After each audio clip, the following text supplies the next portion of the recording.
কালকে সারাটা দিন ঘুমানোর পর না রাতের বেলা খুব মোটিভেশন এসেছিল যে কাজ করি।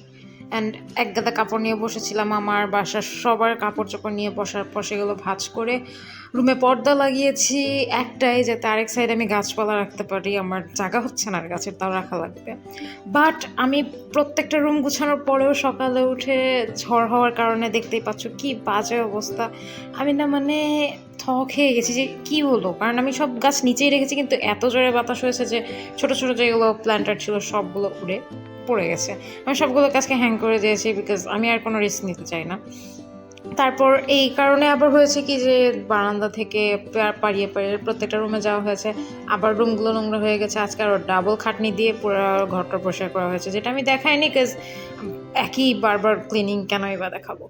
তারপর আশেপাশে যেসব গরু টরু ছিল সেগুলোকে সকালবেলা আমি একটু আদর টাদর করতে গেছিলাম। আবার আমি আজকে আমের আচার বানিয়েছি বিকজ হোয়াই নট। আমার বিড়ালকে তো একটু পর আদর দিতেই হবে। সে প্রত্যেকটা কাজে আমার, ইভেন আমি যখন মেহেদি দিচ্ছিলাম সে এসে পর্যবেক্ষণ করছিল যে কি দিচ্ছ, কেন দিচ্ছ, কতটুকু হলো। আমার কালকে মেহেদি দেওয়ার কথা ছিল বাট আজকে দিতে হলো বিকজ সময় পাইনি আর ব্যস্ত ছিলাম। জানো ঈদের টাইম একটু ব্যস্ত থাকতেই হয়, ভালোই লাগে এসব ব্যস্ততা। অ্যান্ড মেহেদি আমি আমি দিতেই জানি না, বাট কোনো মতে দেওয়া আর কি।